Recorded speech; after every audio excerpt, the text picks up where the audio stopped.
예수께서 또 다른 비유를 들어 말씀하셨습니다. 하늘나라는 사람이 자기 밭에 가져다가 심어놓은 겨자씨와 같다.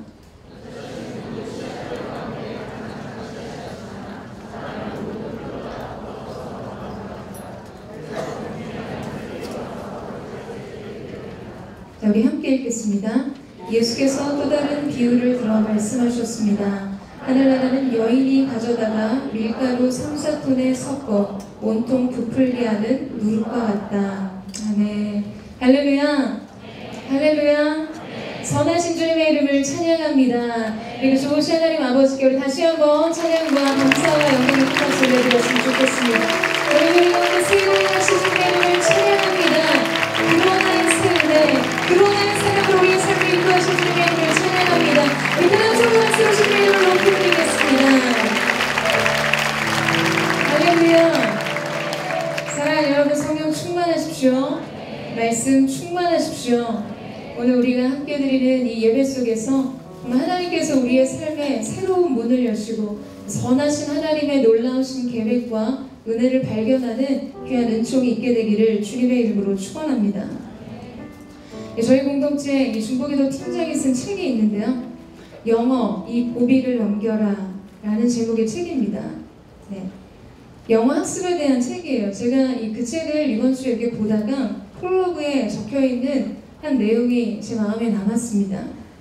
스페인 바르셀로나에 가면 몬주익 언덕이라는 곳이 있습니다. 올림픽의 꽃이라고 할 수 있는 이 마라톤에서 우리나라 황영조 선수가 금메달을 딴 장소였어요. 현재 그곳에는 황영조 선수의 동상까지 세워져 있어서 많은 한국인 관광객들이 찾아와서 그 당시의 환희와 기쁨을 떠올리곤 합니다. 이 몬주익 언덕이 바르셀로나 올림픽 마라톤의 마지막 고비였습니다. 여러 고비를 넘어온 선수들이 마지막으로 역주를 하던 장소였죠. 당시 황영조 선수는 일본의 모리시타 선수와 선두 다툼을 하다가요, 바로 이 몬주익 언덕에서 앞서가기 시작했습니다. 최종 승리를 가져온 고비. 황영조 선수에게는 이 몬주익 언덕이 바로 그 고비였다는 것이죠. 힘들겠지만 잘 넘기기만 한다면 영광을 가져다 주는 고비 말입니다. 영어를 배울 때도 바로 이런 고비들이 존재한다는 그런 이야기였어요. 수험생들의 역주를 응원하면서 마지막 문장에 이런 글귀가 적혀 있었는데요. 누가 압니까? 여러분이 고비들을 모두 넘었을 때 상상치 못할 기쁨을 만나게 될지. 사랑하는 여러분, 우리가 삶을 살면서 우리는 참 많은 인생의 고비를 만나게 됩니다. 뜻하지 않는 뜻밖의 소식과 마주하면서 인생의 몬주익 언덕 위를 만나게 되기도 하고, 치열한 경쟁과 고통의 문제를 안고 포기하고 싶은 유혹과 싸우기도 합니다. 너무 지치고 힘들어서 좌절하기도 하고, 너무 두려워서 낙심하기도 하죠. 육신의 연약함에 실망하고 마음의 연약함에 위축되기도 합니다. 공허함과 싸우고 무의미함과 싸울 때도 있어요. 우리는 우리의 삶 속에 저마다 이런 몬주익 언덕을 가지고 있을 것입니다. 하나님께서 주시는 부흥의 영광을 보기 위해서도 하나님의 교회는 영적으로 해산하는 고통의 산을 넘어야 했습니다. 그런데 여러분, 바로 이때 기억해야 하는 것은 우리가 이 모든 고비들을 넘었을 때 상상치 못할 기쁨을 만나게 될 것이라는 사실입니다. 언덕을 오를 때는 그 너머에 무엇이 있는지 보이지 않습니다. 그냥 고통이 앞에 있을 뿐이죠. 그리고 마치 그 고통은 끝나지 않을 것처럼 느껴집니다. 보이는 것이 없기 때문이에요. 그러나 그 고비를 넘기면 영광이 옵니다. 승리가 옵니다. 새로운 부흥이 오는 것입니다.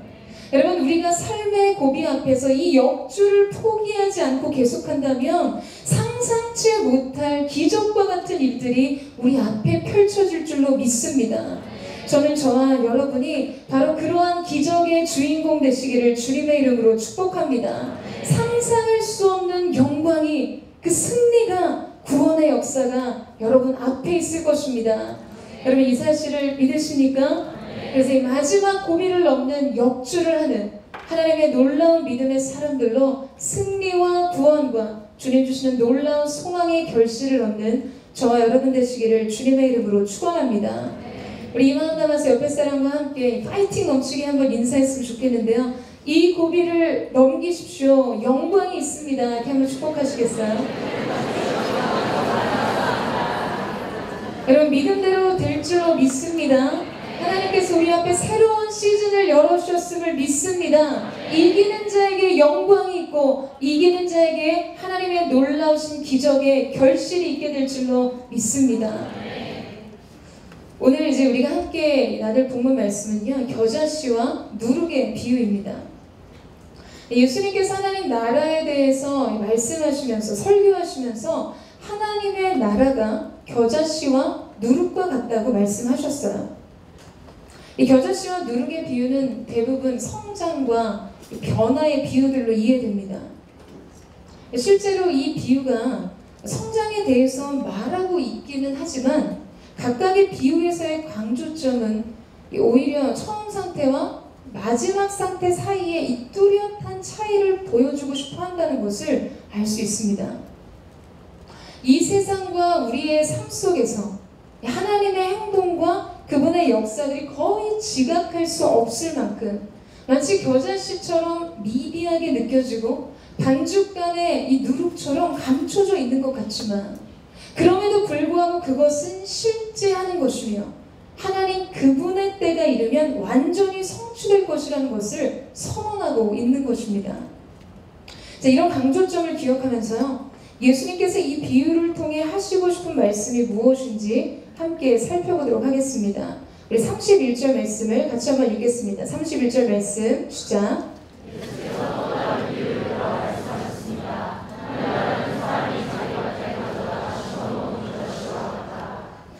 여러분, 저는 이 구절 속에 중요한 두 가지 포인트가 있다고 생각합니다. 여러분 뭘까요? 하나는 겨자씨입니다. 제가 언젠가 설교 중에 겨자씨를 한번 보여드린 적이 있었는데요. 하나를 잡으려고 하면 보이질 않아요. 그만큼 작습니다. 그래서 이 겨자씨는요, 이스라엘 문화에서는 가장 작은 것의 상징으로 통합니다.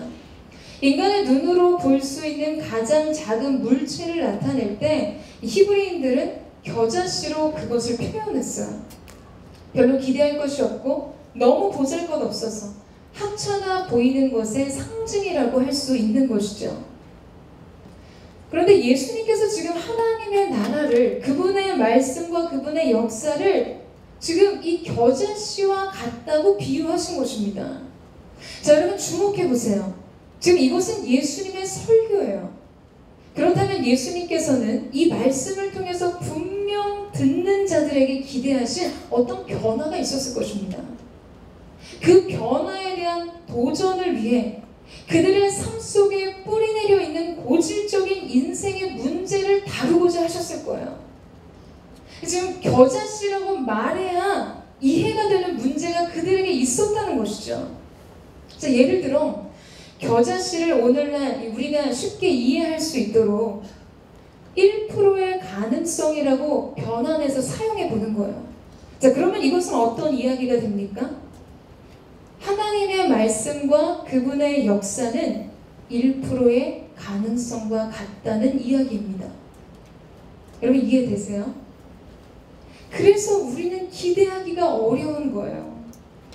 우리의 눈에 보일 때 너무나 미비하고 별 볼 일 없이 너무 작고 초라해서 기대하기에는 실망스러운 그런 이야기라는 것이죠. 우리의 삶이 맞닿아 있는 현실 속에서 하나님의 말씀과 하나님의 역사가 그렇게 느껴지는 것이에요. 그렇게 보여집니다. 마치 취급도 안 되는 1%의 가능성 같이 말이에요. 실현 불가능한 이야기, 기대할 수 없는 조건과 가능성, 무모해 보이는 이야기, 비현실적인 이야기, 이 모든 것의 총칭이라고 할 수 있습니다. 그 당시 예수님의 말씀을 듣던 우리나, 오늘 이 자리에서 이 말씀을 듣고 있는 우리나, 하나님의 역사와 그분의 나라, 그분의 말씀을 지금 이런 크기로 보고, 이런 크기로 느끼고, 이런 크기로 듣고 있다는 것입니다. 또 지금 내가 너에게 준 약속이 1%의 가능성처럼 느껴지니? 기도가 기적을 만들 거라는 믿음이 헛된 기대처럼 느껴져서 두렵니? 현실은 너무 거대한데, 문제는 너무나 커 보이는데 내 말은 너무 작게 느껴지니? 내 역사는 보이지 않는 것 같니? 여러분, 세상은 강력해 보이고 하나님의 나라는 무능해 보이는 거예요. 세상은 현실이고 하나님의 나라는 비현실인 거예요. 기도는 기적의 도구가 아니라 무능한 함보처럼 느껴지는 것이죠. 마치 계란으로 바위를 치듯이 우리가 가진 말씀과 기도가 그렇게 무력하고 보잘것없는 것으로 이해되고 있다는 것입니다. 지금 예수님은 바로 그러한 마음을 만져주는 것으로부터 시작하고 싶으신 거예요. 여러분, 오늘 이곳에 계신 여러분은 어떠십니까? 하나님의 나라가, 하나님의 역사가, 그분의 말씀이 여러분의 삶의 현실 속에 1%의 가능성 정도, 취급도 안 될 이야기처럼, 기대할 수 없는 희망, 비현실적인 꿈처럼 느껴지시는 분 계십니까? 기도는 하지만 정말 그게 과연 무엇을 바꿀 수 있는 것일까 생각하고 계신 분 계세요? 보이는 것 때문에 실망스럽고 절망스러워서 여러분 그렇게 낙심하신 분들 이 자리에 계십니까? 오늘 그러한 분들에게 예수님께서 말씀하시는 것이에요. 지금 그 1%의 가능성이 가져오는 결론에 대해서 말해주고 싶으신 것입니다. 그것을 보여주고 싶으신 거예요. 자, 예수님 뭐라고 말씀하시는가? 32절 말씀을 한번 보시겠어요? 우리 32절 말씀을 같이 한번 읽겠습니다. 시작.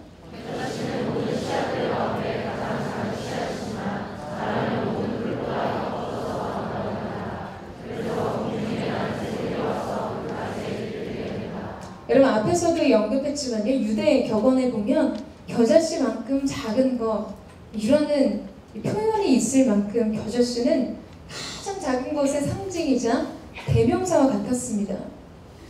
그런데 이 겨자씨 같은 이 작은 겨자씨가 땅에 숨겨서 생명의 싹을 틔우면요, 3m에서 4m, 더 넘게는 5m 이상의 큰 나무로 자라나게 됩니다. 그래서 유대인들은 이 겨자나무를 정원수로 심기도 했어요. 그렇게 자기 정원을 가득 메우고 있는 겨자나무에 새들이 날아들고 그 가지에 깃드는 평화로운 모습을 그들은 쉽게 볼 수 있었을 것입니다. 그래서 그들은 겨자씨의 작은 크기와 겨자나무의 크기가 주는 체감이 어떠한 것인지를 실제적으로 느끼고 보는 삶을 살았던 것이죠. 사랑하는 여러분, 지금 예수님께서는 여러분에게 어떠한 말씀을 하신다고 생각하세요? 지금 눈에 보이는 그 작은 가능성 때문에 실망하지 말라고 말씀하시는 거예요. 희망의 불씨가 너무 작다고 불안해하지 말라고 하십니다. 아무것도 달라지는 것이 없는 것 같아서 그래서 낙심하지 말라고 하시는 것이에요. 여러분이 품고 있는 그 1%의 가능성이 만약 하나님께서 주신 것이라면 여러분 그것은 무한대보다 더 광대한 크기입니다. 여러분 이 사실을 믿으세요? 왜냐하면 그것은 하나님의 숫자이기 때문이에요. 여러분에게 주신 1%의 가능성은 예수님 그분 자신이기 때문입니다. 말씀 그 자체이신 분, 예수님이 우리의 가능성이자 여러분의 인생의 가능성이라는 사실이에요. 사랑하는 여러분, 하나님의 크기로 여러분의 삶의 문제를 보십시오. 인생의 변수는 바로 이 숨겨진 수에 있습니다. 여러분의 삶의 문제에, 여러분의 고통의 문제에, 그 절망과 슬픔의 문제에 하나님을 더하셔야 돼요. 그래야 진짜 답을 찾게 되는 것입니다. 믿음의 공식에는요, 믿음을 대입해야 답을 얻을 수가 있어요. 하나님께서 우리의 인생을 지으실 때 공식을 그렇게 설정하셨습니다. 그렇게 하셨어요. 오직 의인은 믿음으로 말미암아 살리라. 오직 의인은 믿음으로 말미암아 살리라. 여러분 이것이 우리 삶의 공식이에요. 그래서 모든 삶의 문제에 믿음을 대입하지 않으면 사는 것은 없습니다. 살기 위해 믿음을 드리는 것이에요. 삶과 생명은 믿음으로 지어지는 것입니다. 사랑하는 여러분, 저는 여러분에게 도전합니다. 주님을 믿으세요. 주님을 믿으십시오. 믿음의 결과는 생명입니다. 이 믿음의 공식에 자꾸 다른 것을 대입하기 때문에 우리가 원하는 삶이 답으로 주어지지 않는 것이에요. 현실을 대입하면 절망합니다.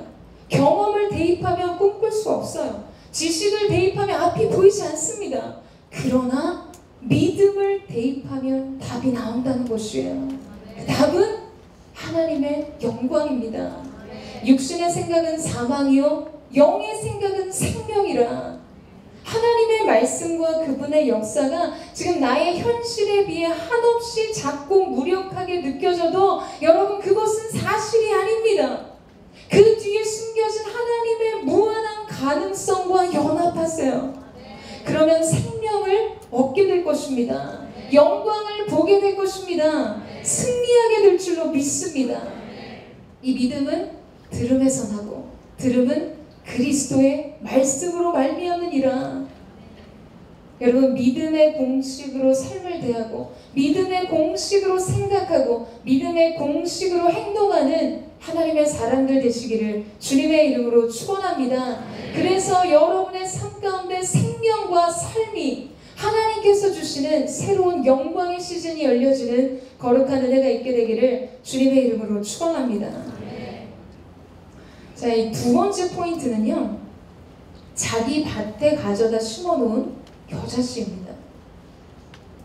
자, 우리는 겨자씨를 통해 예수님이 우리의 삶 가운데 하시는 일들의 그림을 보았어요. 이제 그것을 알았다면 이제는 이 단계에서 중요한 것은 무엇인가? 심는 것입니다. 자기 밭에 가져다가 그 겨자씨를 심어야 한다는 것이에요. 하나님의 역사를 위한 기적의 씨앗을 심는 것입니다. 말씀과 기도의 씨앗을 자기 인생의 밭에 심어야 한다는 것이죠. 여러분, 진리가 여러분을 자유케 하지 않습니다. 진리를 알지니, 그 진리를 알아야 그 진리가 여러분을 자유케 하는 것입니다.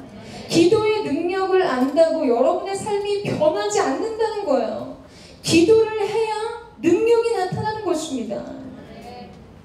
겨자씨가 작아도 결국에는 막 4m가 넘는 그런 크기의 나무로 자란다는 것을 아는 것이, 여러분, 그걸 듣는 이의 삶과 무슨 상관이 있겠어요?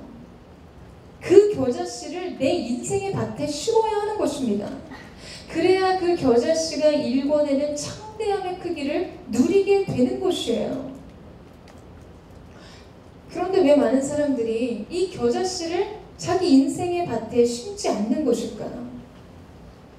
여러분, 누구나 이 얇은 감정의 변화를 일으키는 도전을 받는 것은 쉽습니다.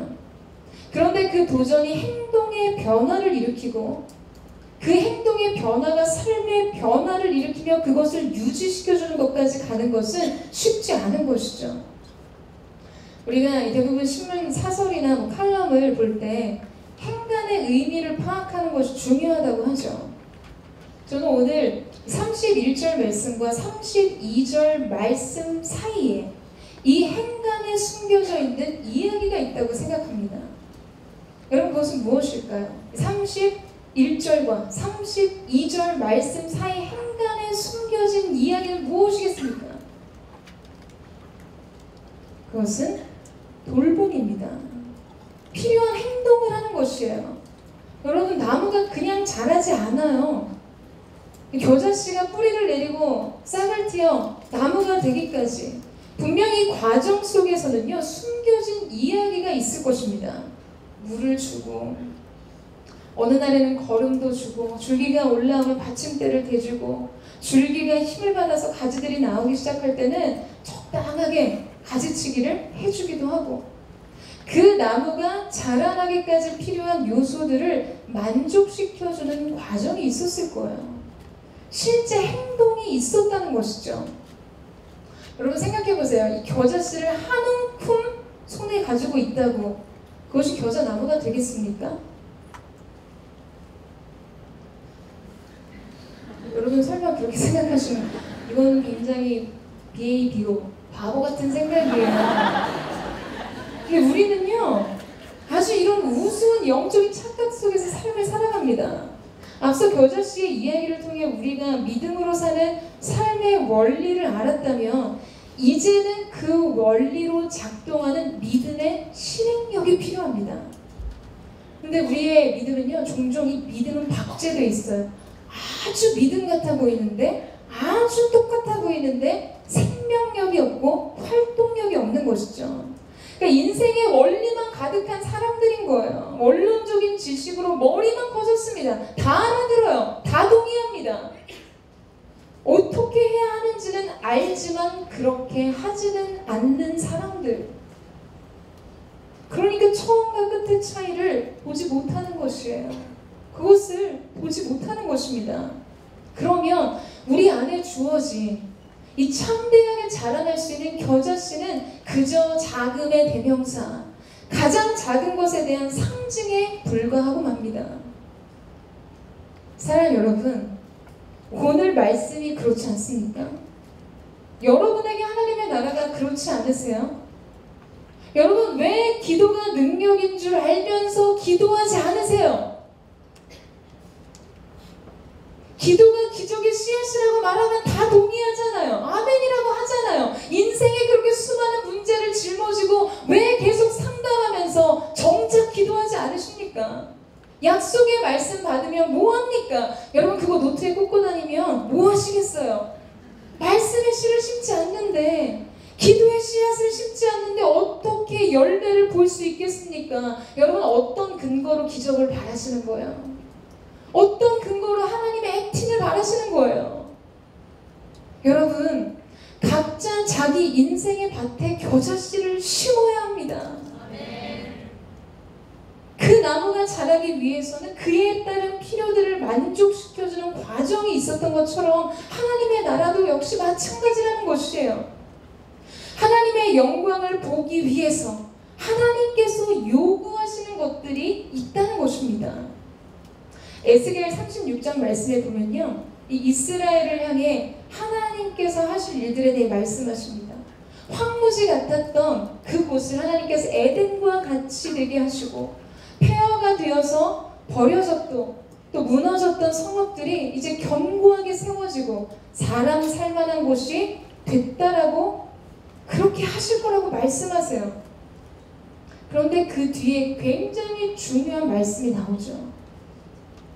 주 여호와께서 이같이 말씀하셨느니라. 그래도 이스라엘 족속이 이같이 자기들에게 이루어 주시기를 내게 구하여야 할지라. 아멘. 하나님께서는 황무지였던 땅이 마치 하나님의 동산, 모든 것이 완벽했던 풍요와 번영과 생명의 상징이었던 에덴 동산처럼 되게 하신다고 하세요. 폐허가 된 곳을 일으켜서 재건하시고 견고한 성읍이 되게 하시고 그곳에 사람들이 거주할 만한 곳이 되게 하신다고 하셨습니다. 이것이 하나님의 능력이자 우리를 향한 하나님의 계획이에요. 또한 이것이 하나님의 말씀이자 약속이라면 반드시 그렇게 될 것입니다. 여러분 이 사실을 믿으세요? 그러나 무엇이 남았습니까? 하나님께서 우리에게 공을 던지시는 거예요. 우리에게 공을 주시는 거예요. 하나님의 계획과 뜻이 있고 그 뜻을 이룰 능력도 그분께 있지만 이 모든 것이 이루어지도록 우리가 찾고 구해야 한다는 것이에요. 이것이 하나님의 방법입니다. 이것이 하나님의 일하심의 방법이에요. 사랑하는 여러분, 여러분의 인생을 향한 하나님의 생각은, 여러분의 장래를 향한 하나님의 뜻은 재앙이 아니고 곧 평안이며 여러분 장래의 소망을 주려 하시는 것입니다. 이 사실을 믿으시죠? 이것은 변함없는 약속이자 우리에 대한 하나님의 의지입니다. 그러나 중요한 한 가지, 우리는 구해야 한다는 것이에요. 그 뜻대로 이루어지도록, 그 놀라운 계획대로 이루어지도록, 그 기적의 손이 펼쳐지도록 우리는 구해야 하는 것입니다. 왜 우리의 삶의 1%의 가능성이 하나님의 전능과 하나님과 연결되지 않고 여전히 미비함 그대로 있는가? 왜 약속은 활자처럼, 왜 말씀의 성취는 성경의 이야기로 그렇게 끝나버린 것처럼 느껴지는가? 여러분, 구하지 않기 때문입니다. 찾지 않기 때문이에요. 사랑하는 여러분, 그 기적의 겨자씨를 여러분의 인생의 밭에 심으십시오. 그것이 창대한 숲이 되어 평안이 깃드는 기쁨의 상징이 되도록 여러분 그렇게 구하세요.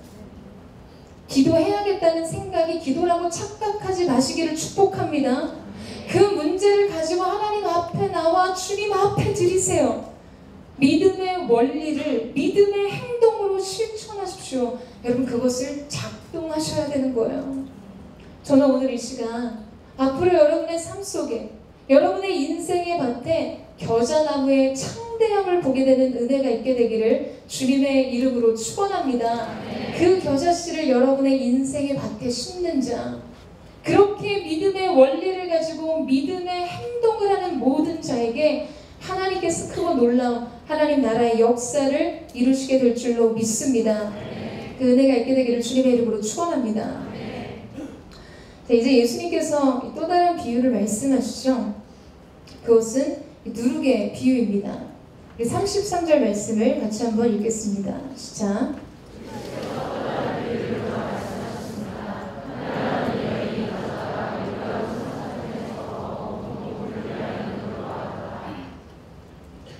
그럼 여기서 이 밀가루 3, 4톤이면요 서말 정도인데 한 말에 한 20리터 정도가 되는 것으로 알고 있으니까 한 60리터 되는 거죠. 밀가루 60리터를 부풀게 하기 위해 누룩을 넣었다는 거예요. 이스트를 넣었다는 말입니다. 자, 이것이 하나님의 나라, 그분의 통치의 모습, 하나님께서 만들어 가시는 역사라고 예수님은 말씀하셨어요. 자, 그렇다면 예수님께서는 이 밀가루 속에 들어간 이스트, 이 누룩의 어떤 특징 때문에 이 예시를 선택하신 것일까요? 자, 첫 번째, 누룩은 숨겨져서 잘 보이지 않는다는 점입니다. 이 밀가루 반죽 속의 이스트는요, 밀가루와 뒤섞여 있기도 하지만 그 양이 밀가루에 비해서는 현저하게 적죠. 비율 자체가 엄청난 차이를 갖습니다. 그래서 잘 느껴지지 않고 그래서 잘 보여지지 않습니다. 그러나 누룩은 빵을 굽는 이 반죽에서 모든 것을 뒤바꾸는 결정적인 요소가 되죠. 이 누룩의 활동은 눈에 보이지 않지만 변화의 결과는 분명하다는 것이에요. 이전과 이후가 완전히 달라집니다. 자, 예수님께서는 지금 이 비유를 통해, 이 누룩의 비유를 통해서 우리에게 어떠한 도전을 주시고자 하시는 것일까요? 사랑하는 여러분, 보이는 것이 전부가 아니라는 것입니다. 보이는 사실에 집착하거나 실망하지 말라고 하시는 거예요. 우리는 대부분 이 눈에 보이는 사실로부터 확신을 얻고자 합니다. 보이는 것을 믿음의 대상으로 삼고 싶어 한다는 거예요. 그래서 어떤 정확한 수치나 정확한 진단, 가시적인 현상, 자신 스스로 판단하고 통제할 수 있는 것들에 집착하고 이런 것들에 의존하려고 합니다. 여러분, 그렇기 때문에 우리의 믿음의 도전이 여기에 있다는 것이에요. 왜냐하면 하나님께서 요구하시는 믿음은 다 보이지 않는 곳에 속해 있기 때문입니다. 하나님의 역사는 감춰져 있어요. 여러분, 만약에 하나님의 그 역사의 과정을 우리 눈으로 볼 수 있다면, 확인할 수 있다면 우린 그렇게 불안하지 않을 거예요. 그런데 보이지 않습니다. 확인하고 싶은데 그냥 믿으라고 하는 거예요. 손에 잡히지 않는데 이미 얻은 줄로 여기라고 하는 거죠. 이런 식이에요. 뭐든지 이런 식입니다. 제가 이번 설의 특집으로 영화를 굉장히 많이 하더라고요.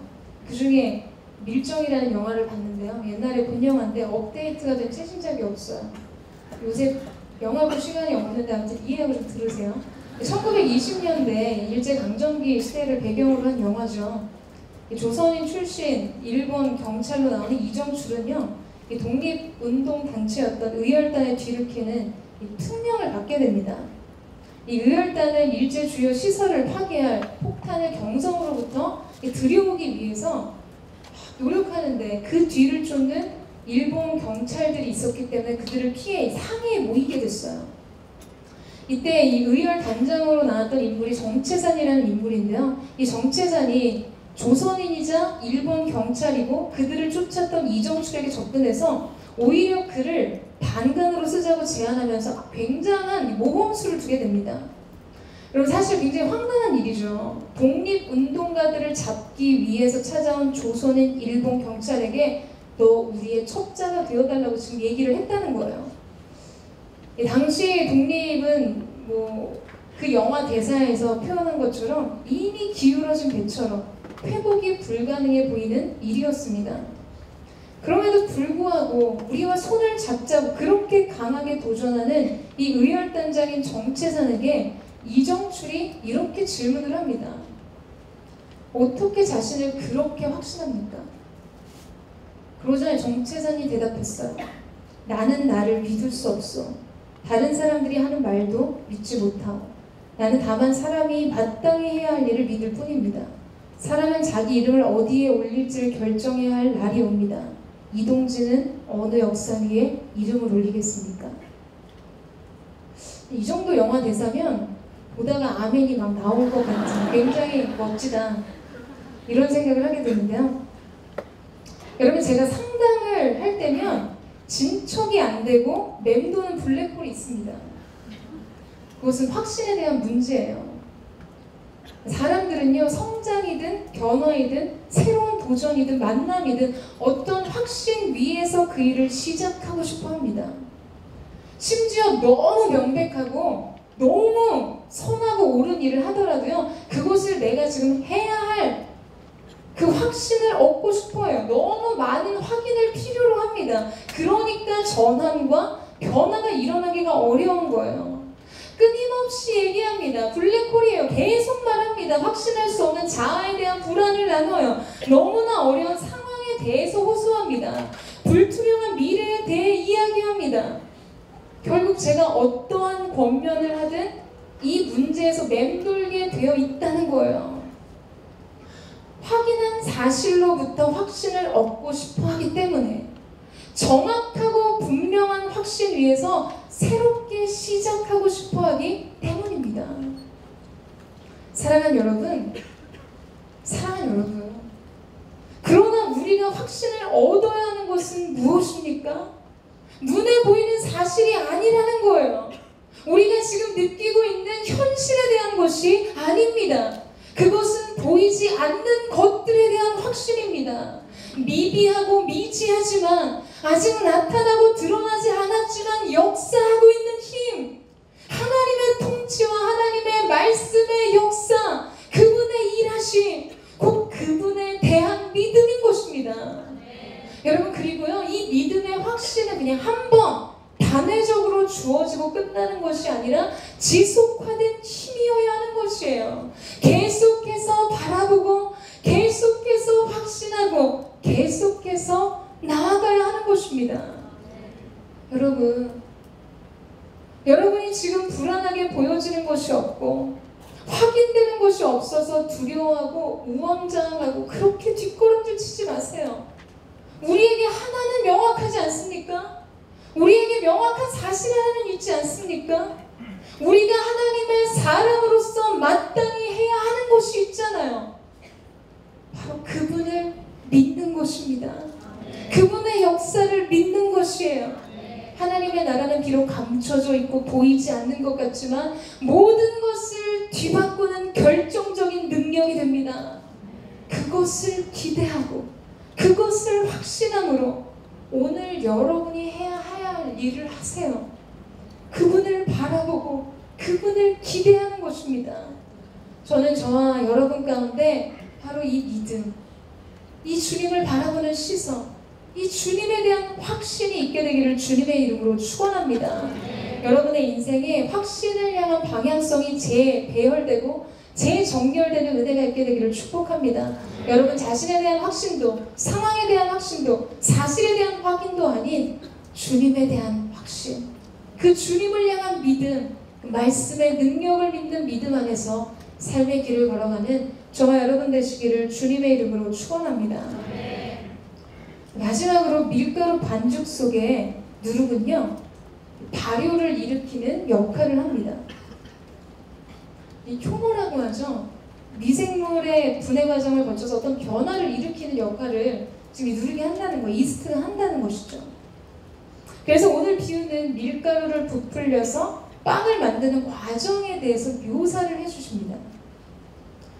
그런데 여러분, 사실 발효와 부패는 본질적으로는 같은 과정을 거칩니다. 그럼에도 불구하고 지금 이 두 가지가 다른 이유는 하나예요.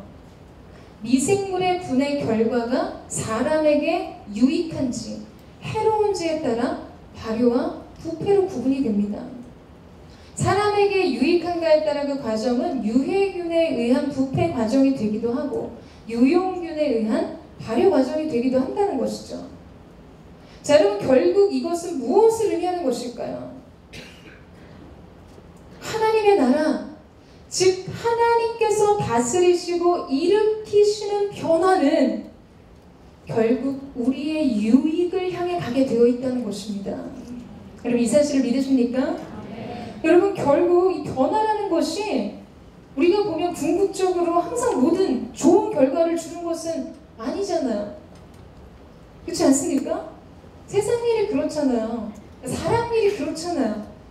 좋은 의도로 시작하기는 했는데 결과가 좋지 않을 때도 있고, 좋은 일을 분명 했는데 오히려 그것이 해로운 일로, 해로운 결과로 끝나버릴 때도 있습니다. 마치 그냥 상하고 부패시키는 해로운 것으로 끝나는 것처럼 말이죠. 그런데 하나님께서는 지금 무엇을 약속하고 계시는 것입니까? 하나님의 일은 그렇지 않다는 거예요. 하나님이 하시는 일은 그렇지 않다는 것입니다. 하나님께서 하시는 일은 결코 유해하게 해로운 일로 끝나지 않을 것이라는 겁니다. 여러분, 이 사실을 믿으십니까? 여러분, 우리가 때로 두려움에 빠지는 이유가 여기에 있습니다. 우리가 때로 두려운 이유가 여기에 있어요. 불안에 빠지는 이유가 여기에 있습니다. 걱정과 근심에 빠지는 이유가 여기에 있어요. 우리에게 주어진 어떤 일들이 결국 우리의 인생에 타격을 남기고 손해와 상처를 남기고 비참함을 남기고 끝날까봐 두렵습니다. 그래서 불안하고 염려해요. 거기에 마음이 매이는 거예요. 이게 정말 우리에게 좋은 일일지, 이게 정말 우리에게 유익한 일이 될지 확신할 수 없어서 두려워하고 불안해하고 고통스러워하는 것입니다. 사랑하는 여러분, 그런데 그렇지 않을 거라고 말씀하시는 거예요. 그렇지 않다고요. 여러분, 그렇지 않습니다. 이것은 결국 우리에게 유익이 될 것입니다. 비록 그 과정은요, 유해균이 일으키는 부패 과정과 다를 바가 없어 보일지는 몰라요. 동일한 원리이기 때문에, 보여지는 것은 그렇기 때문에. 그러나 결론은 다를 것입니다. 하나님의 나라는, 하나님의 역사는, 하나님의 긍휼은 발효시켜서 온 빵을 부풀게 하듯이 그분의 온전하신 목적을 이루고 우리에게 유익을 남기는 기쁨이 될 것입니다. 우리가 갖게 되는 이 현실에 대한 비관적인 인식이 예수님이 우리를 향해 가지신 궁극적인 목적을 이해하지 못하게 합니다. 사랑하는 여러분, 그분을 바라봐야 그분의 뜻이 보입니다. 그분을 바라봐야 그분의 계획을 알게 된다는 것이에요. 그분의 사랑을 바라봐야 그분의 긍휼이 어떠한지를 깨닫게 되는 것입니다. 우리의 인생은 때로 위험하지만 우리가 추구하는 안전보다 더 크신 분이 우리를 앞장서십니다. 아무리 큰 난관을 만나도 그 난관보다 크신 하나님께서 뒤에 계시다는 사실을 아는 믿음, 여러분, 바로 이런 믿음이 두려움을 이기게 하는 능력이 된다는 것이에요. 인생의 완전한 만족과 완전한 평강을 주는 것입니다. 이것이 바로 우리의 새로운 소망의 문이 되고 구원의 문이 되는 것입니다. 사랑하는 여러분, 저는 여러분에게 도전하고 싶습니다. 저는 여러분의 인생에 축복하고 싶습니다. 적은 누룩이 온 빵을 부풀게 하는 것처럼 감춰진 사실이 보여지는 사실을 압도하는 날이 오게 될 것입니다. 사랑하는 여러분, 힘을 내세요. 여러분, 용기를 내십시오. 하나님의 나라는 오늘도 우리 안에, 우리를 둘러싼 우리의 삶의 세계 속에서, 이 모든 상황과 환경 속에서 계속해서 확장되고 있습니다. 아직 보이지 않아도 낙심하지 마세요. 그는 보이지 않아도 우리를 위해 일하고 계시는 하나님이십니다. 바로 그 하나님을 향한 사랑과 신뢰로 믿음의 길을 걸어 하나님 나라의 영광을 보는 저와 여러분 되시기를 주님의 이름으로 축복합니다. 여러분, 하나님께서 노아의 방주의 설계를 말씀하실 때 이 노아의 방주의 설계 속에서는요, 한 가지 특징이 있습니다. 노아 방주의 창은 유일하게 방주 뚜껑, 하늘을 향해 열려 있었다는 거예요. 여러분, 한번 생각해 보세요. 와, 우리 식구만 구원받아서 너무 좋다. 이것이 노아의 마음이었겠습니까? 온 땅이 하나님의 심판의 물에 잠기는 것을 본 인류의 역사가 물 밑에 잠기고 유일하게 자신의 가족만 생존하게 된 그 상황 속에서 노아는 엄청난 두려움을 느꼈을 거예요. 그리고 얼마나 확인하고 싶었을까요? 지금 상황이 어떤지, 물은 얼마나 빠졌는지, 과연 우리가 도달할 생명에 묻은 존재하는지 얼마나 보고 싶고 얼마나 확인하고 싶었겠습니까? 근데 하나님 허락하지 않으셨어요. 그가 볼 수 있는 유일한 창은 하늘을 향해 열려진 창이었습니다. 그 하늘의 창을 열고 비둘기를 보내 생명의 뭇으로부터 찾아온 감람나무 나뭇잎을 발견했을 때 그는 하나님의 때가 가까이 있었다는 것을 알게 되었어요. 창세기 말씀에 보면요, 노아는 방주 안에 있었지만 물은 점점 말아, 물이 점점 그 근원이 줄어들고 있었다는 기록이 있습니다. 사랑하는 여러분, 느끼지 않는다고 해서 하나님이 일하시지 않는 것 아니에요. 오늘 우리는 우리의 삶의 방주 안에, 갇힌 상황과 환경 속에, 연약한 육체 안에 있는 것 같지만 분명 하나님은 일하고 계십니다. 우리의 영혼의 창은 주변 상황과 문제를 확인하는 그렇게 흩어진 시선이 아닌 하늘을 향해 주님을 바라보는 그 시선으로만 주님 앞에 나아가야 하는 것입니다. 그러면 하나님께서 주시는 사인이 주어질 거예요. 생명의 뭇으로부터 찾아온 감람나무 그 나뭇잎 속에서 새로운 시대를 예측하고 알게 된 것처럼, 사랑하는 여러분, 여러분의 삶 가운데도 그러한 믿음의 표징이 주어지는 은혜가 있을 줄로 믿습니다. 그때까지 주님을 바라보세요. 주님을 바라보세요. 계속해서 주님을 바라보세요. 그리고 계속해서 주님에 대한 믿음을 드리세요. 자신에 대한 확신이 없을 때, 상황에 대한 확신이 없을 때 괜찮습니다. 인생은 그것으로 사는 것이 아니에요. 하나님에 대한 믿음으로 주님 하실 일들에 대한 확신만 있다면 우리의 결국은 겨자나무가 보여준 그 창대함, 온 땅이 부풀어진 변화의 근원을 보게 되는 거룩한 은혜가 있을 줄로 믿습니다. 오늘 저와 여러분 가운데 그 놀라운 은혜와 긍휼이 부어지는 은총이 있게 되기를 주님의 이름으로 축복합니다. 우리 함께 찬양하며 기도하며 나아가겠습니다. 사랑하는 주님, 우리의 마음을 주께 드립니다. 무너진 우리의 마음 속에 주님을 바라보는 믿음의 시선을 드리기를 원합니다. 오늘 그렇게 주님 앞에 자신의 삶을 드리고 주님을 바라보는 모든 자의 심령 속에 주님의 나라, 주님의 통치, 주님의 역사, 기적과 같이 일하시는 하나님의 손의 능력을 보는 거룩한 은혜가 있게 하여 주시옵소서. 무너진 맘에 주 사랑 임하네, 나의 문을 열어 주 보게 하시네. 길을 날 위해 성령 간구하사 나의 문을 열어 주 보게 하시네. 나의 문을 열어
이 모든 상황에 비해 하나님이 내게 주신 약속과 하나님이 내게 말씀하신 음성이 내가 기도할 수 있는 이 무릎의 고백이 마치 너무나 미비한 그저 가장 지극히 작은 대명사 상징과 같은 겨자씨 같이 보일지라도 내 인생의 1%의 가능성처럼 내게 주어진 것이라 할지라도 그렇게 느껴진다 할지라도 사랑하는 주님, 오늘 주님께서는 우리 가운데 말씀하셨습니다. 내가 할 것이라고, 내가 이룰 것이라고 주님 말씀하십니다. 작은 겨자씨에서 겨자나무의 창대함을 보고 계신 주님, 이미 그 결론을 아셨기 때문에 우리 가운데 그렇게 말씀하신 줄로 믿습니다.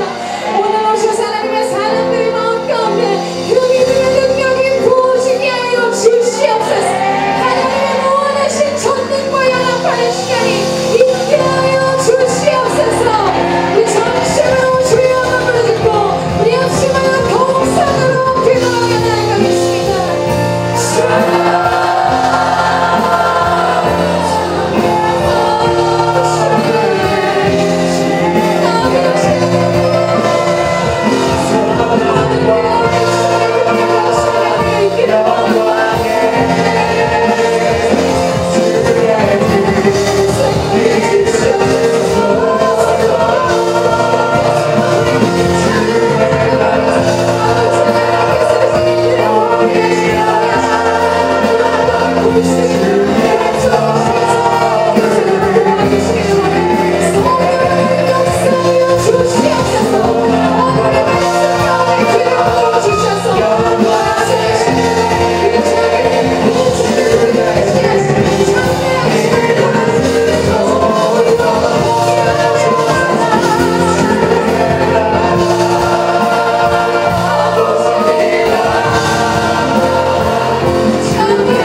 주시옵소서. 하나님 생과 능력이 되어 주시옵소서. 이들의 믿음처럼 되어 주시옵소서. 이들의 강한 성교요 아버지 하나님 굳건한 반석이 되어 주시옵소서. 사랑하는 여러분, 우리가 우리의 인생에 이 능력과 기적의 씨앗을 우리가 우리 손에 가지고 있는 것만으로는 아무런 일이 일어나지 않습니다. 진리를 알지니 우리가 말씀을 할 때 그 말씀이 우리를 자유케 하고 우리가 기도를 할 때 그 기도가 능력이 되는 줄로 믿습니다. 이 시간 사랑하는 여러분, 여러분에게 하나님께서 주시는 겨자씨, 그 겨자씨와 같은 말씀이 무엇입니까? 여러분의 인생 속에 주신 약속의 말씀이 뭐예요? 그것을 노트에 꽂고 다니는 것으로 아무런 변화와 능력이 있지 않습니다. 지금 심으셔야 돼요. 우리의 영혼에 자기 밭에 감춰진 그 밭에 심은 겨자씨처럼 그 말씀이 기도로 우리의 삶 가운데 심겨져야 하는 것입니다.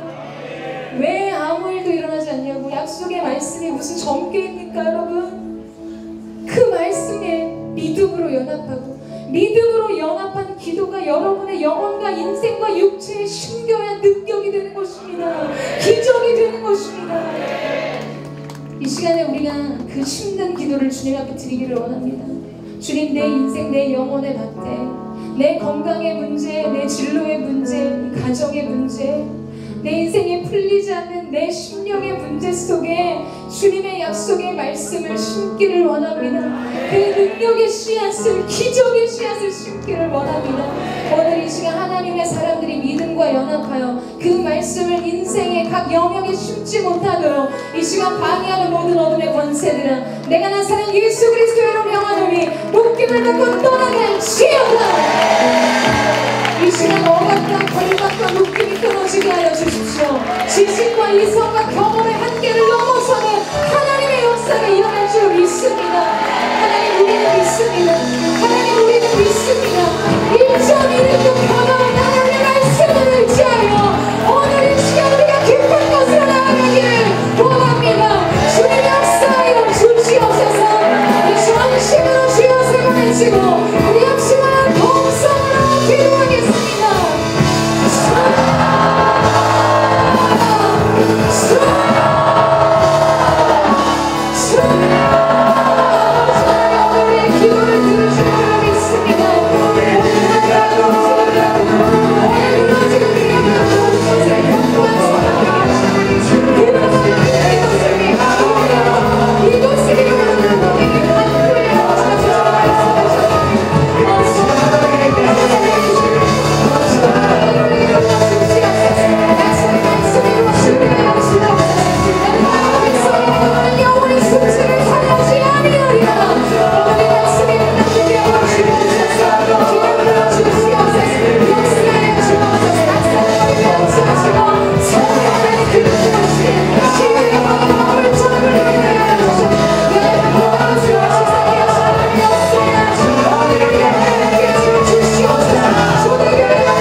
신실하신 나의 주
고치시고 회복하시고 자유를 주시고 평안을 주시려는 그 마음, 우리에게 주어진 이 모든 사건이 과연 해로운 것으로 끝나진 않을지, 그래서 너무나 두렵고 그냥 상처받고 온갖 슬픔을 뒤집어 쓴 채로 끝나진 않을지, 그래서 불안하고 그래서 염려와 근심이 찾아올 때, 사랑하는 여러분, 예수님의 약속을 바라보세요. 나의 일은 그렇지 않다고 말씀하시는 주님을 의지하고 신뢰하십시오.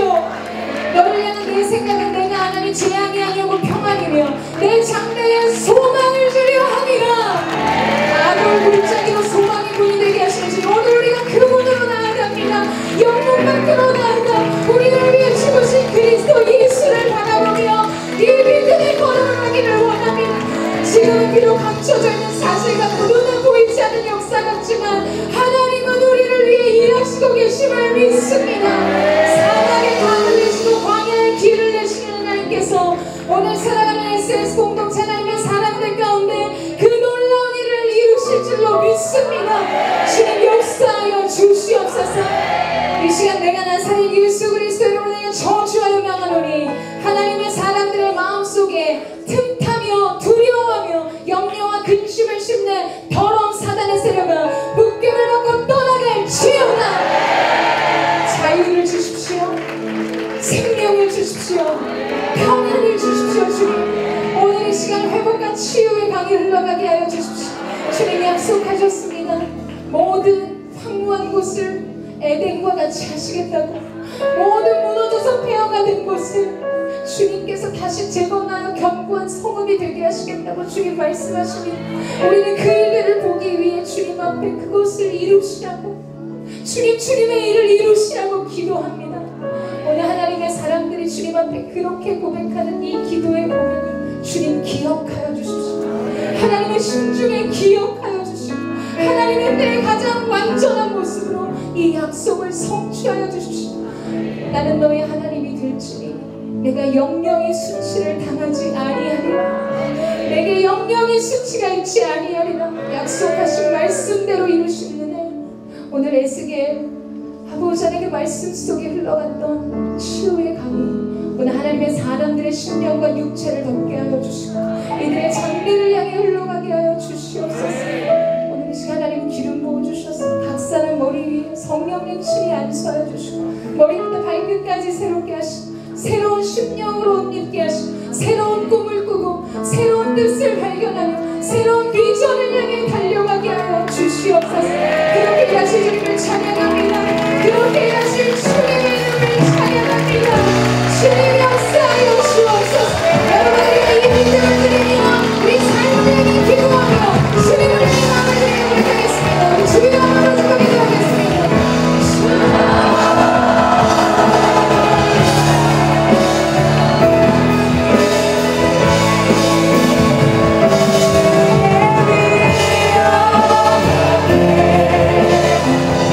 Yeah.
끝에서 주님 주시는 영광과 승리가 우리 가운데 있을 줄로 믿습니다.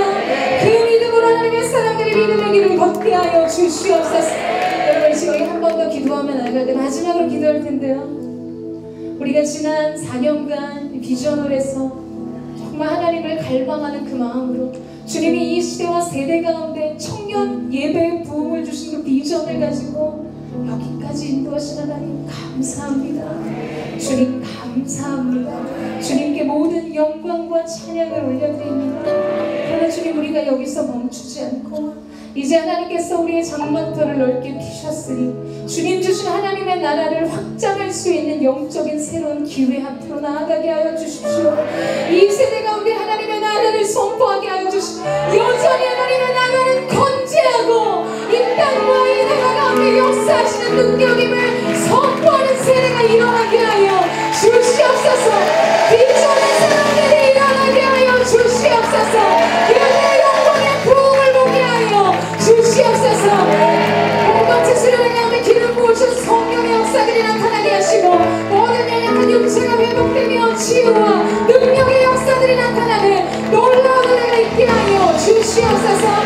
이 두 손을 들고 마지막으로 주여 세번 외치고 이 공동체를 붙잡아 축복하며 기도하겠습니다.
솔로몬 성전의 야긴과 보아스의 그 이름처럼 우리가 언제나 이 두 가지의 고백을 인생의 기둥으로 삼고 나아가기를 원합니다. 주님께 능력이 있습니다. 주님이 하셨습니다. 오늘 하나님의 사람들 가운데 새로운 생명의 역사, 영광의 역사를 시작하셨을 뿐만 아니라 이제 하나님께서 지난 4년간 우리를 통해 인도하시고 일하셨던 모든 은혜에 감사와 찬양을 올려드리며 이제 주님께서 열어주시는 새로운 부흥의 시즌으로 나아가기를 원합니다. 비전의 사람들이 일어나게 하여 주시고 하나님의 나라를 꿈꾸는 새벽 이슬과 같은 흰옷 입은 주의 청년들이 주께로 나와 즐거이 헌신하는 영적인 새로운 부흥의 때, 그리스도의 계절이 이 나라와 민족과 한반도 열방과 세계 가운데로 확장되어지는 거룩한 꿈을 우리가 함께 꾸기를 원합니다. 10만 대청의 비전, 만명의 예배전, 땅끝을 향해 나아가는 성벽 위의 파수꾼과 같은 하나님의 사람들이 계속해서 일어나게 하시고, 무엇보다도 하나님 우리의 중심에 하나님을 향한 탑을 목마른 주님의 얼굴을 향한 갈망을 가지고 예배하는 거룩한 하나님의 사람들이 일어나게 하여 주시옵소서. 그렇게 하나님의 기적의 역사가 계속될 줄로 믿습니다. 주님 역사하여 주시옵소서. 감사와 찬양을 드리며 살아계신 예수님의 이름으로 기도드립니다. 우리 하나님 감사와 찬양의 말씀 드리겠습니다.